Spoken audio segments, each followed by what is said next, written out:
I'm going out like Rambo. Let them try to pull up on me like Ahmaud Arbery. They gon' learn the meaning of a one-man army. I'ma have to harm them before I... Just to start off by saying, obviously, this is a song with a message, and it's quite a topical one, especially for 2020.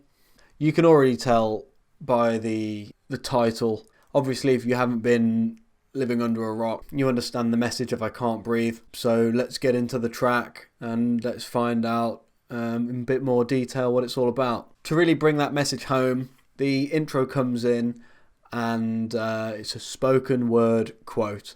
This is quite a popular way to introduce a track that has a message behind it. It sort of warms you up to the idea of what's going on.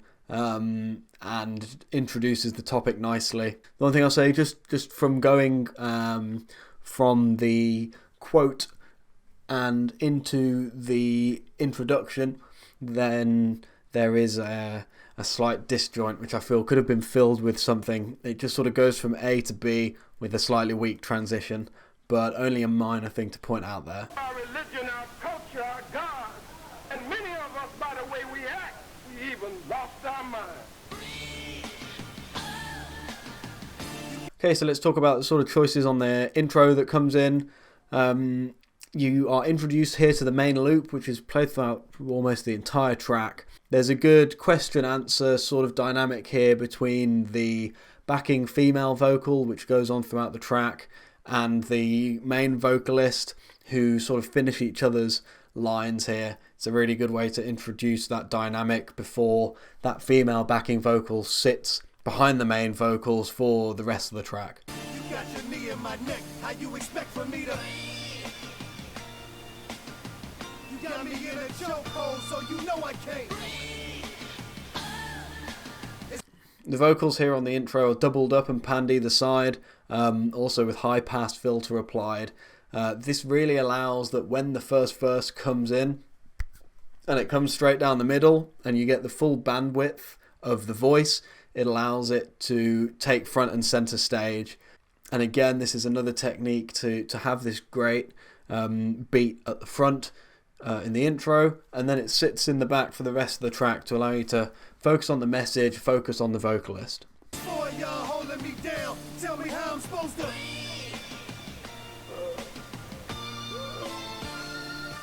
At the hands of a fucking pig, another black man slaughtered. Also, the drums are introduced here. I like that it doesn't go straight into the main beat. You have these awesome drum fills that follow the structure and the rhythm of the loop before, again, you hit the first verse and the main drum beat then is laid down. This is another great thing to have impact when you're transitioning from the start of your track into the main body. So moving on to a bit more detail about the main beat that is used for this track, you can tell that it's a very well crafted beat for the topic, and the beat isn't there just to be a way to turn poetry into rap and hip hop. It's there to give its own message and carry its own weight. There could have been a little bit more variation, I feel, with the arrangement. It's the same sort of beat that goes all the way through. Other techniques are used, which I'll touch on later, to keep it interesting, but maybe a alternative which can be used just to add a little bit of tonal and harmonic variation throughout the track may have been beneficial, but obviously not 100% necessary. As I said, the vocals are a great touch to keep there in the background for the track, and then you have your classic sort of hip-hop piano sound. You have big break drums, which are obviously very important here. Everything needs to be cutting and punchy to really carry through the aggression and the drama of the song, and it really sings through with the rest of the vocals. The one thing that may benefit from being a little bit more complex and a little bit more brought forward is the bass. It's very, very simple here, and you have all of this sound in the higher frequencies. The mids and the highs are full, but the bass is a little bit lacking. It could come through a little bit more complex. I'd like to see it work a little bit more with the kick drum. You can bring that complexity and the harmony to the bass, but still have hard side chain against the kick drum to allow it to not get muddy down there in the lows. So talking about the lyrics here, and I'll also touch on the performance, the delivery is absolutely on point. It's loud and it's aggressive, which really fits the theme of the track. You have these belting vocals that come through, and in some circumstance you may say, well, there's not much dynamic range here. It's all loud, but with the message of the song and everything, it really complements what's trying to be accomplished here, where you're not backing down and you're not slowing down. He's keeping up this loud vocal for the entire track. Touching on the lyrics, they do their job in being very aggressive and dramatic. They really sort of push the boundary, I think, of the message, especially about halfway through. You have some lines which make you really understand the seriousness of what's being spoken about. My aim slim, shout out the peaceful protesters, but I ain't them. I'd rather spark than march, rather kill than steal. They've been lynching us for years, remember Emmett Till. Personally, my favourite part is in the second verse, where the lyrics spin around to a more, I guess, positive outlook, at least more positive than the rest of the at least a more positive outtake than the rest of the lyrics, where the message really goes from being anger at injustice to being, let's put aside our differences and make a change and come together. So I think that transition from anger and almost hatred to, right, let's do something about it, we need to be friends, is a great evolution of the lyrics through the song. The whole family still mourning, it's important for us to join forces and ride and put them little bullshit beefs to the side, cause way too many good black folks die. Now they find their homies hanging and calling it suicide. I think somebody lied. So I've already spoken about the loop, but just going back to talk about the overall production and arrangement of the track. As I previously mentioned, there's not much variation, or if any, really, on the loop itself as it goes through. But what is done very well is you have great silence for effect on some of the lines. This is really good. Since we built this landform, they've been trying to out us with all kind of diseases created in the lab. You have your tape stops in there, and also you have great use of different filters to really tone down and bring up the energy of the loop. Let's check at the gun store and at the gun range, working on my aim slim. Shout out the peaceful protesters. This is an effective way to have a impact on the listener and how you want them to be feeling at certain parts of the track. Through the track you have the backing vocals, and they fulfill two roles.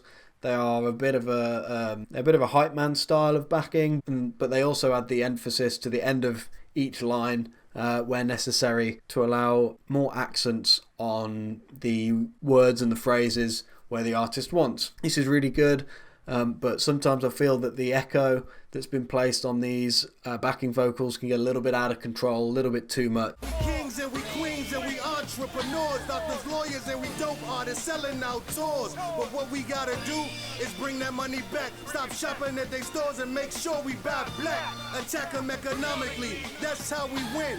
Remember, it sort of distracts the listener a little bit, but the EQ is done really well to keep those vocals in the back. They're a little bit crunched as well, a little bit more distorted, really distinguishing them from the more clear main vocals.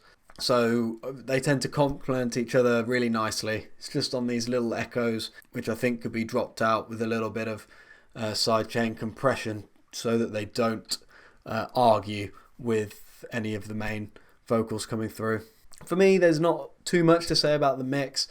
It sounds technically very good. The vocals are at the front, and the balance between the different instrumentation in the beat is done really well. They fit the female vocal really nicely in the back. It's never pushing through when it's not supposed to, and everything tends to fit together very nicely. The outro is in a similar way to the intro with more spoken word. I think this is effective here as it drops out the rhythm and turns the rap back into more poetry, and I think spoken words can have a heavy effect if used in the right way, which they are here. And obviously it ends on the line of Black Lives Matter. We ain't our own enemy. We gotta stop fighting each other. Stand tall with our sisters and all our brothers. Black Lives Matter. Let's go. It summarises the entire track really well, and overall I think it's a great track where it has a clear message which is portrayed by a very large movement, and I think especially in the year of 2020 that it has more impact than ever. Just to touch on the video a little bit, the different clips that are mashed together really follow the rhythm of the lyrics and the performance, which is really good. They're not just randomly spliced in, they've got meaning and positions. The media clips that are thrown in often also follow what the lyrics are talking about. So again, they have meaning to be there, and they have a reason to be there. Some of the imagery is a little gruesome, a little horrifying. Again, this is a direct track that really gets to the point and doesn't skirt around an issue. And so I think that the same with the lyrics being very straightforward. You have the truth of the matter is displayed in the video as well. Overall, it's a great track with a meaning, and music is something that is there forever. When the media forgets it and when people forget it, then the music isn't forgotten. And music is a great way to make sure that people don't forget.